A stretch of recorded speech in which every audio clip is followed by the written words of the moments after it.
بسم اللہ الرحمن الرحیم۔ السلام علیکم۔ آج کا سبق ہم انشاءاللہ سورۃ النساء آیت نمبر 105 سے پڑھیں گے، اور آپ تمام دوستوں سے یہ گزارش ہے کہ آپ ان اسباق کو اپنے دوستوں کے ساتھ بھی ضرور شیئر کیا کریں تاکہ آپ کے لیے یہ صدقہ جاریہ بن جائے۔ اعوذ باللہ من الشیطان الرجیم۔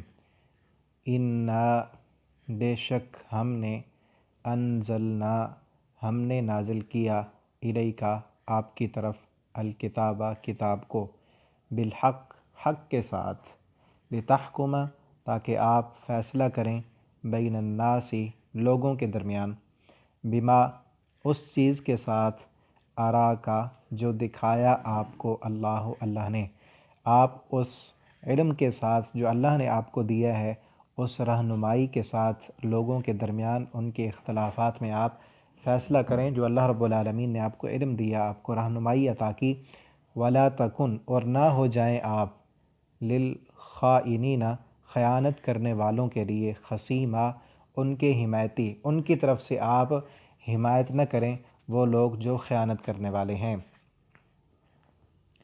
واستغفر اللہ اور بخشش مانگیں آپ اللہ سے، ان اللہ بے شک اللہ تعالیٰ کانا ہے، غفوراً معاف کرنے والا، رحیمہ اور رحم کرنے والا۔ ولا تجادل اور نہ آپ جھگڑا کریں، عن الذین ان لوگوں کی طرف سے، یختانون جو خیانت کرتے ہیں، انفسہم اپنے نفسوں سے، ان اللہ بے شک اللہ تعالیٰ لا یحب نہیں محبت کرتے، من اس بندے سے، کانا جو ہو، خوانہ بہت خیانت کرنے والا، اثیمہ گناہ گار، جو گناہ گار بھی ہے اور خیانت بھی کرتا ہے، تو آپ ان لوگوں سے جھگڑا نہ کریں، اور اللہ تعالیٰ خیانت کرنے والوں سے محبت نہیں کرتے۔ یستخفون وہ چھپتے ہیں، من الناس لوگوں سے، ولا یستخفون من اللہ اور نہیں وہ چھپ سکتے اللہ سے، اپنی حرکتیں لوگوں سے تو چھپا سکتے ہیں، وہ چھپ کر جو کام کرتے ہیں لوگوں سے یہ چھپ سکتے ہیں، لیکن اللہ سے نہیں چھپ سکتے۔ یہ منافقین کے بارے میں ہے، اور ہر انسان کے لیے ہے جو لوگوں سے چھپ کر کام کرتا ہے اور یہ سمجھتا ہے کہ لوگ نہ دیکھیں مجھے۔ نبی کریم صلی اللہ علیہ وسلم نے ایک صحابی سے کہا، آپ سے پوچھا گیا کہ نیکی کسے کہتے ہیں؟ آپ صلی اللہ علیہ وسلم نے فرمایا کہ نیکی اچھے اخلاق کا نام ہے۔ اور پوچھا گیا کہ گناہ کسے کہتے ہیں؟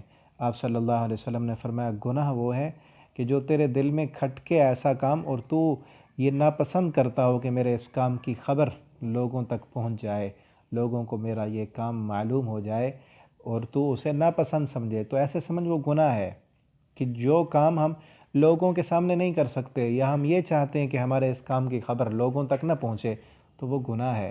لیکن اللہ تعالیٰ فرماتے ہیں یہ لوگوں سے تو چھپ سکتے ہیں، اللہ تعالیٰ سے تو کوئی چیز مخفی نہیں ہے۔ وَهُوَ مَعَهُمْ اور وہ رب معہم ان کے ساتھ ہے۔ کب؟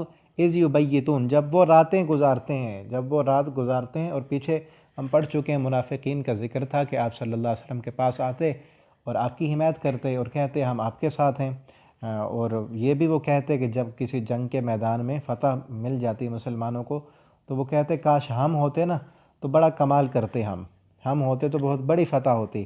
اور جب مسلمانوں کو نقصان پہنچے یا جنگ کے میدان میں شہید ہو جائیں مسلمان، نقصان آئے، تو وہ آپس میں کہتے ہیں دیکھیں نا ہم نہیں گئے تو بچ گئے ہیں ہم۔ تو وہ یہ ساری باتیں مسلمانوں کے سامنے آ کر کرتے، اور پھر جب رات کو اپنے گھروں میں جاتے نا تو اس کے خلاف مشورے کرتے۔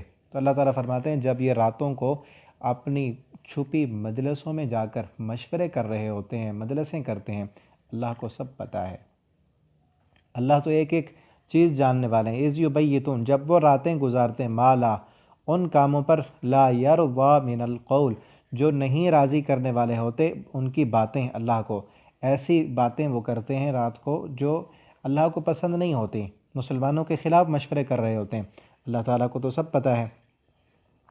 وَكَانَ اللَّهُ اور ہیں اللہ تعالیٰ، بما يعملون جو وہ عمل کرتے ہیں، محیطا ان کا احاطہ کیے ہوئے ہیں۔ اللہ تعالیٰ نے ان کی ساری تدبیریں مسلمانوں کے خلاف جو بھی وہ مکر و فریب کر رہے ہیں، اللہ تعالیٰ نے ان سب کا احاطہ کیے ہوئے ہیں۔ اللہ اللہ کی تدبیریں ان سے آگے ہیں، لیکن ان کو مہلت اللہ نے دی ہوئی ہے کہ جب تک ان کی مہلت ہے یہ دنیا میں موجیں کر لیں، اس کے بعد ٹھکانہ ان کا جہنم ہے۔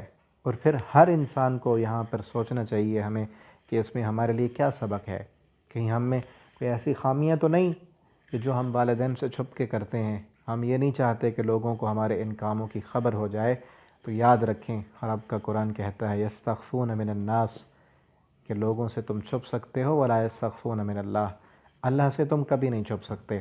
اللہ رب العالمین کو ہماری ایک ایک بات کا علم ہے۔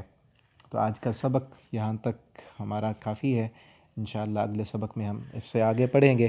اللہ تعالیٰ سے دعا ہے کہ اللہ رب العالمین ہمیں قرآن کریم کو پڑھنے، سمجھنے اور اس کے مطابق زندگی بسر کرنے کی توفیق دیں، اور اللہ تعالیٰ ہمیں اپنا ڈر نصیب فرما دیں۔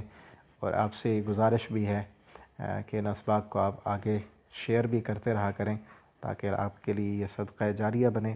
والسلام علیکم ورحمۃ اللہ وبرکاتہ۔